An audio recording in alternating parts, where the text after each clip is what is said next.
रानो चिड़िया अपने दोनों बच्चों के साथ जंगल घूमकर वापस आ रही थी कि दूर से एक पक्षी उड़ता हुआ आ रहा था। वो ऊंची आवाज में जंगल में सबको बता रहा था, जो कोई जहाँ भी है वो छुप जाए, सब पक्षी छुप जाए। जंगल में तूफान आ रहा है, तेज बारिश और हवा, बड़ा तूफान आ रहा है, सब छुप जाएं। ये सुनकर मम्मा चिड़िया की तो जान ही निकल जाती है। वो एक पेड़ पर बैठ जाती है। कुकू और गुड़िया बेटी, ये क्या हुआ? अगर मुझे पहले मालूम होता तो मैं आपको साथ ना लेकर आती। मम्मा, वो सामने किसी का घर है, हम वहाँ चले जाते हैं। जल्दी चलो बच्चों, समय नहीं है। वो सब उड़ते हैं। घर का दरवाजा खुला था और वो सब उस घर में जाकर बैठ जाते हैं। कालू, जल्दी चलो, तूफान आने वाला है। रुको, मुझे एक दाना और खा लेने दो। गोरी कालू को लेकर जल्दी जल्दी में वहाँ से उड़ती है। तुम कौन हो चिड़िया, और हमारे घर में क्या कर रही हो? तुम किससे पूछकर हमारे घर में आई हो? कवि बहन, बच्चे साथ थे, अचानक तूफान का पता चला। चिड़िया ने अभी इतनी बात ही की थी कि बाहर तेज बारिश शुरू हो जाती है।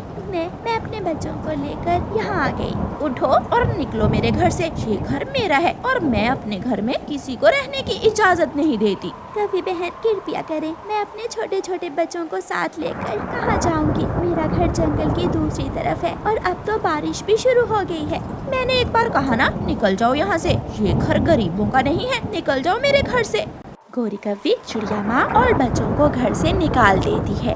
वो सब दूसरे पेड़ के नीचे बैठ जाते हैं। मम्मा, अब क्या होगा? क्या हम सब मारे जाएंगे?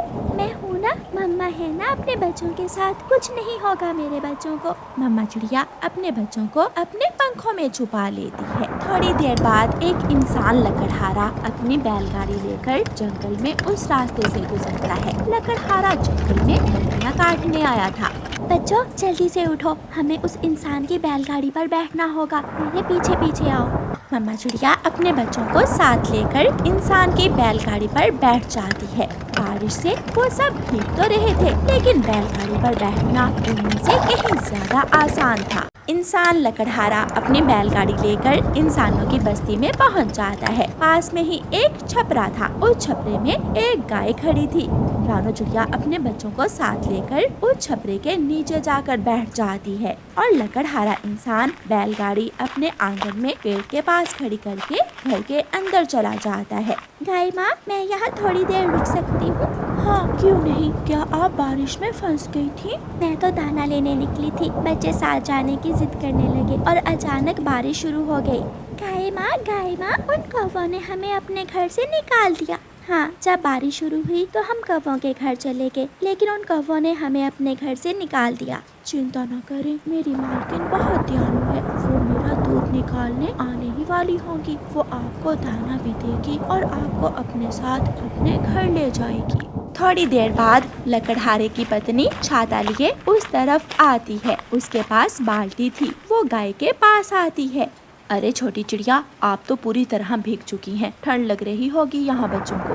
माँ जी, मैं एक मजबूर माँ हूँ, मेरी मदद करें। रात भी होने वाली है, मैं अपने घर वापस नहीं जा सकती। आज की रात मुझे अपने घर में रख ले। आप बैठे, मैं अपनी गाय का दूध निकालूं और फिर आप मेरे साथ मेरे घर चली जाना। लकड़हारे की पत्नी अपनी गाय का दूध निकालती है और फिर चिड़िया और उसके बच्चों को अपने साथ अपने घर ले जाती है। लकड़हारे का छोटा बेटा चिड़िया और उसके बच्चों को देखकर बहुत खुश होता है।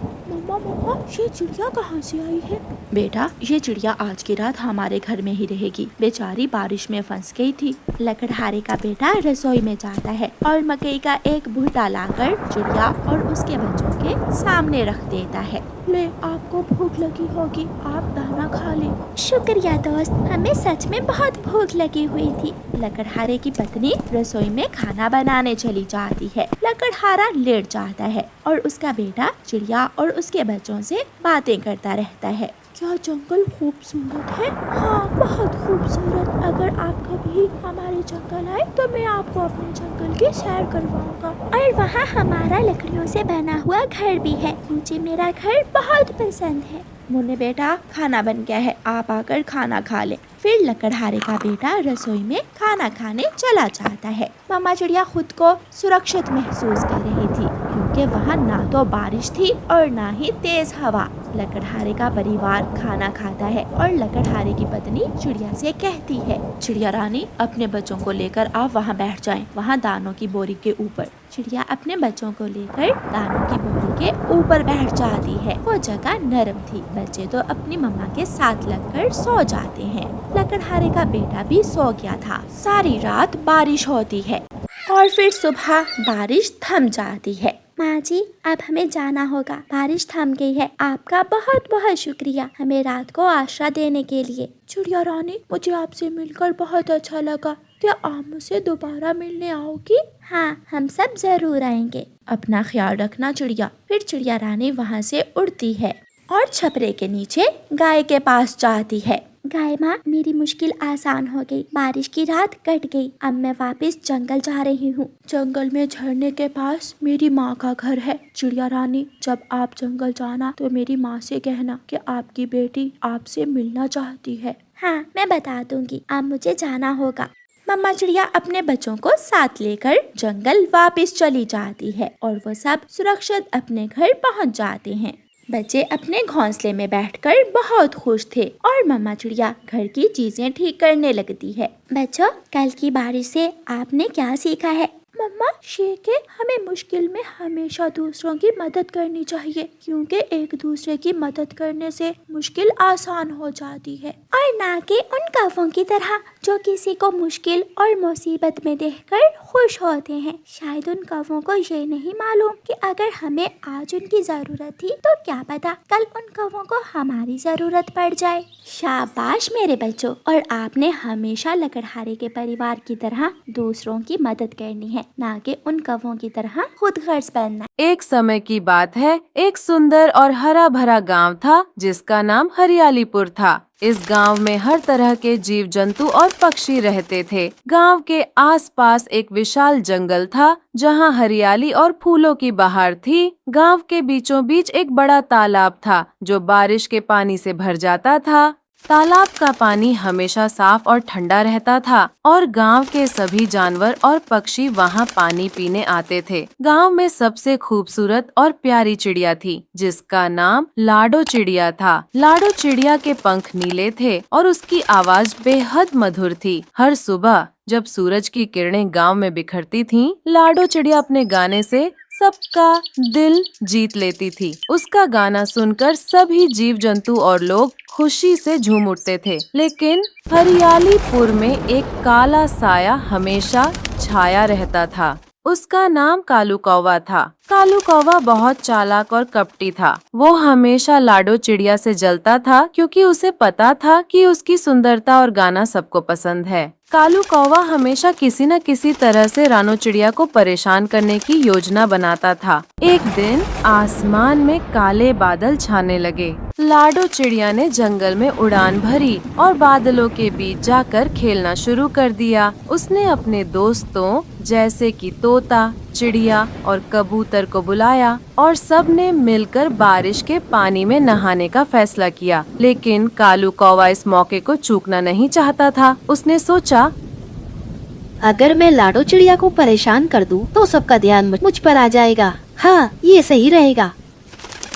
फिर उसने एक योजना बनाई। वो अचानक लाडो चिड़िया के पास गया और बोला, लाडो चिड़िया, तुम्हारी सुंदरता तो बारिश के पानी में भी धुल जाएगी। तुम्हारे पंख भीग जाएंगे और तुम दिखने में खराब हो जाओगी। फिर क्या करोगी तुम? कोई भी पक्षी तुम्हें मुड़कर नहीं देखेगा। लाडो चिड़िया ने उसकी बातों पर ध्यान नहीं दिया और हंसते हुए कहा, बारिश तो जीवन का हिस्सा है कालू भैया। अगर बारिश होगी तो मैं खुश रहने के लिए बारिश का आनंद लूंगी।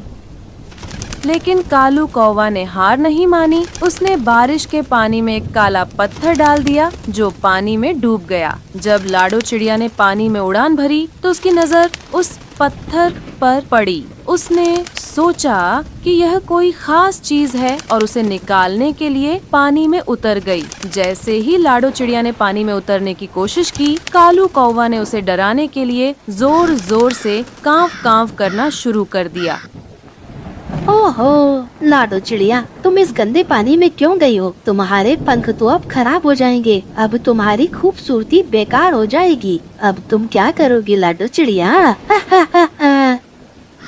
लाडो चिड़िया ने कालू कौवे की बात को अनसुना किया और कहा, मैं अपने दोस्तों के साथ आनंद ले रही हूँ। कालू भैया, तुम्हारे डराने से मैं नहीं डरती।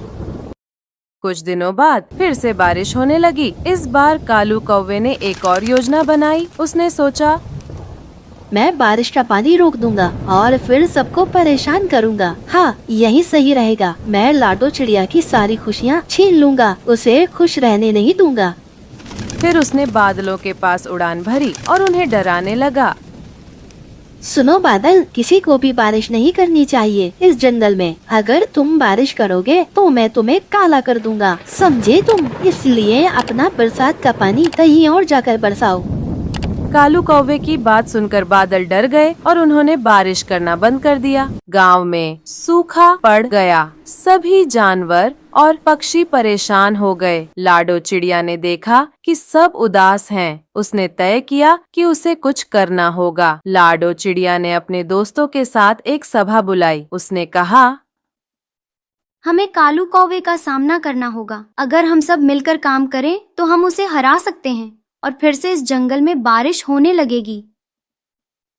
लाडो चिड़िया की बात सुनकर सभी ने सहमति जताई और योजना बनाने लगे। लाडो चिड़िया ने कहा, दोस्तों, हमें एकजुट होकर बादलों को मनाना होगा कि वे बारिश करें। हम सब मिलकर एक सुंदर गाना गाएंगे। अगर हमारा गाना बादलों तक पहुंचा तो वो खुश होकर हमारे जंगल में जरूर बारिश करेंगे। फिर हमारे जंगल की सारी परेशानियां दूर हो जाएंगी।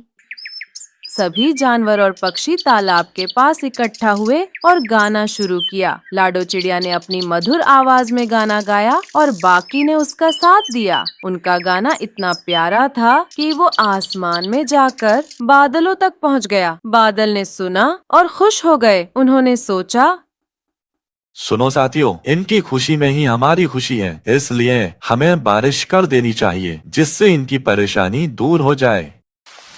और फिर उन बादलों ने बारिश करना शुरू कर दिया। जब बारिश की बूंदें गिरने लगीं, तो हर जीव जंतु खुशी से झूम उठा। लाडो चिड़िया और उसके दोस्तों ने तालाब में कूदकर नहाया। जब कालू कौवे ने देखा कि सब लोग खुश हैं और बारिश हो रही है, तो वो बहुत गुस्सा हुआ। उसने सोचा, मैंने तो सबको डराया था, फिर भी ये सब खुश कैसे हो गए? उसने अपने पंखों को फैलाया और सोचा कि वो सबको अपनी काली छाया से डरा देगा। लेकिन लाडो चिड़िया ने उसे समझाया, कालू, तुम जितना चाहोगे उतना हमें नहीं डरा सकते हो, लेकिन हम डरने वाले नहीं हैं। हमें प्यार और एकता के साथ जीने दो। अगर तुम भी हमारे साथ रहोगे तो तुम्हें भी खुशी मिलेगी। कालू कौवे ने अपने गुस्से को छोड़कर सोचा, शायद मैं भी खुश रह सकता हूँ। उसने अपनी गलती मान ली और लाडो चिड़िया से माफी मांगी। लाडो चिड़िया ने उसे माफ कर दिया और कहा, चलो अब से हम सब दोस्त हैं। इस तरह हरियालीपुर में फिर से खुशियों की बहार लौट आई। बारिश ने सबको तरोताजा कर दिया और कालू कौवे ने भी अपनी जिंदगी में एक नई शुरुआत की। अब वो भी लाडो चिड़िया के साथ गाने लगा और सबके साथ मिलकर खुश रहने लगा। और इस तरह बारिश, बादल, लाडो चिड़िया और कालू कौवे की कहानी समाप्त हुई। यह कहानी हमें यह सिखाती है कि एकता और प्यार से हर कठिनाई का सामना किया जा सकता है और हर कोई खुशी से रह सकता है।